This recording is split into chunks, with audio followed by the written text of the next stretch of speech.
நமஸ்காரம். பங்குனி மாசம் சித்திரை மாதம் வந்தாலே பல கோயில்களிலும் பிரம்மோற்சவம் நடக்கும். அந்த காலத்தில் பிரம்மாவே செய்த உற்சவம், அதனால பிரம்மோற்சவம்னு சொல்லலாம். மற்றைய உற்சவங்களை காட்டிலும் மிகவும் பெரிய உற்சவம், அதனாலேயும் பிரம்மோற்சவம்னு சொல்லுவார்கள். பொதுவாக அந்தந்த கோயிலுக்கென்று இன்ன மாதம் இன்ன நட்சத்திரம் என்று இருக்கும். அதில் தான் தேரோ தீர்த்தவாரியோ நடக்கும். இன்ன நட்சத்திரத்தில் இன்ன மாதத்தில் இன்ன நட்சத்திரத்தில் தேர், அப்படி கணக்கு இருக்கலாம். அல்லது இன்ன மாதம் இன்ன நட்சத்திரத்தில் தீர்த்தவாரி, அதான் கடைசி நாள், அப்படி இருக்கலாம். இன்ன நட்சத்திரத்தில் கடைசி நாள்னு வைத்துவிட்டால் எப்போதுமே தொடக்க நாள் அநேகமா அதற்கு 10 நாட்கள் முன்பாக 10 நட்சத்திரங்கள் முன்னால் இருக்கும். பெரிய உற்சவம், கூட்ட நாட்டம் அதிகமாக இருக்கும். பெருமாள் வாகனத்தில் எழுந்தருளுகிறார், வீதி உலா வருவார். அதனால் ஒரே அர்ச்சகரால் பிரம்மோற்சவத்தை முழுவதுமாக எல்லா கைங்கரியங்களையும் செய்துவிட முடியாது. ஆகமப்படி பார்த்தால் ரக்ஷாபந்தனம் செய்து கொண்ட பட்ர சுவாமி அர்ச்சகர்னு முதலில் சொல்லுவார்கள். தமிழில் எளிதாக காப்பு கட்டி கொள்ளுதல்னு சொல்லுவோம். ரக்ஷாபந்தனம் என்னால் இந்த உற்சவம் 10 நாளுடைய பொறுப்பு அந்த அர்ச்சக சுவாமி. இது அவருக்கு என்னென்ன முக்கியமான பொறுப்பு இருக்கும், அது அந்த உற்சவத்தில் எது எது முக்கியமான நிகழ்வு என்பதை பொறுத்தது. பிரம்மோற்சவம் எடுத்துக்கொண்டால் அது உற்சவருக்கு தானே. மூலவர் கர்ப்ப கிரகத்தோடு இருப்பார், உற்சவர் தான் புறப்பட்டு வெளியே வருவார். மண் எடுத்து உற்சவத்தை தொடங்குவது மிருத் சங்கிரகணம்னு சொல்லுவார்கள். அதுதான் உற்சவத்தை இனி தொடங்க போகிறோம், மறுநாள் தொடங்க போகிறோம் அப்படின்னு சங்கல்பம் எடுத்துக்கொள்வது. அந்த பிரதான காப்பு கட்டி கொண்ட அர்ச்சகர் மிருத்சங்ககணம் பண்ணுவார். அடுத்தது துவஜ ஆரோகணம், கருட கொடி ஏற்றுவது. அது உங்களுக்கே தெரிஞ்சிருக்கும். பேரி தாடனம், எந்தெந்த திசைகளில் இருக்கிற தேவதைகளை எல்லாம் வரவழைப்பது, வரவேற்பது, இதெல்லாம் முதல் நாளே நடந்துவிடும். பின்னர் அந்த கோயிலுடைய மரபுப்படி உற்சவருக்கு திருமஞ்சனம் இருக்கும், அபிஷேகம். அதையும் அந்த ரக்ஷாபந்தனம் செய்து கொண்ட அர்ச்சகர் செய்வார். சில கோயில்களில் ஒரே நாள் திருமஞ்சனம் இருக்கும், சில இடத்தில் 10 நாட்களுமே இருக்கும். சில இடங்களில் முதல் உற்சவம் 7ஆம் உற்சவம், அதற்கப்புறம் தேர் அன்றைய தினம், அப்படி என்று இருக்கும்.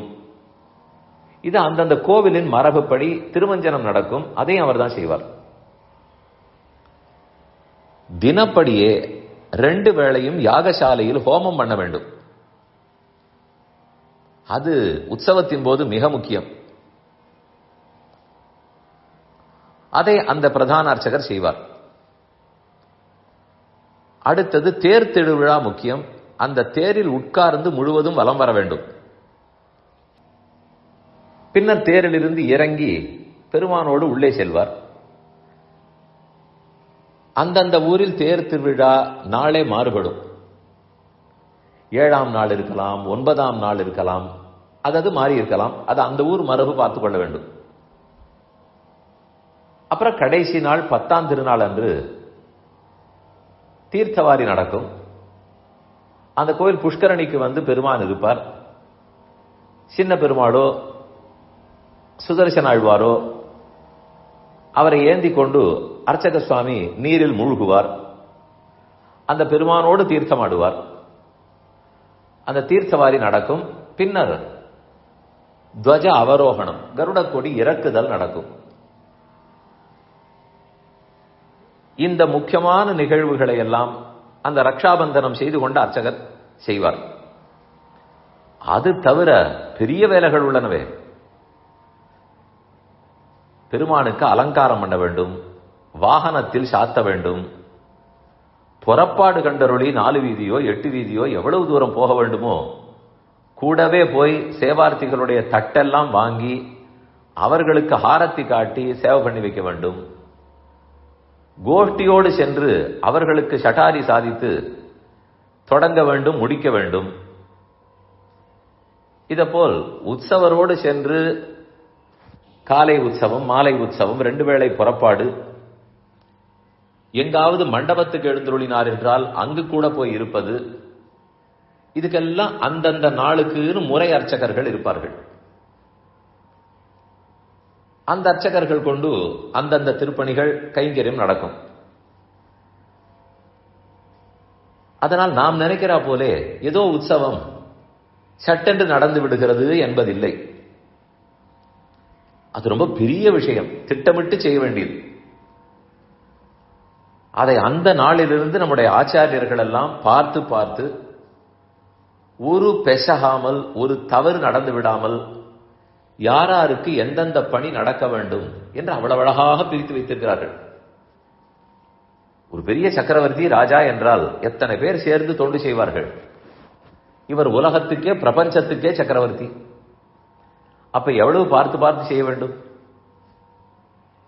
அப்படித்தான் கோவில்களில் உற்சவங்கிறது நடக்கும். நீங்கள் கூட இருந்து என்ன நடக்கிறதுன்னு சற்று நேரத்தை ஒதுக்கி உற்று பார்த்தால் அப்ப தெரியும் அதுல எவ்வளவு நுட்பமான செயல்கள் இருக்கின்றன, எவ்வளவு பார்த்து பார்த்து செய்ய வேண்டும். வெளியிலிருந்து இருக்கும் நமக்கு ஏதோ ஒருவேளை போவோம், உற்சவம் சேவிப்போம், அது கருட சேவையா தேரா, திரும்பி வந்து விடுவோம்.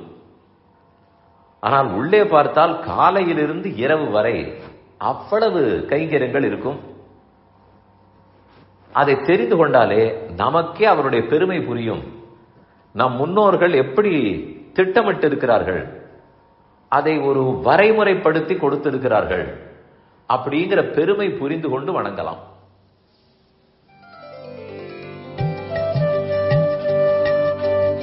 இந்த என் பணி ஆடியோவை உங்களுக்காக வழங்கியவர் வேலுக்குடி ஸ்ரீ கிருஷ்ணன் சுவாமி. இந்த ஆடியோவை தினமும் உங்கள் மொபைலில் பெற கிஞ்சித் என் பணி KINCHITENPANI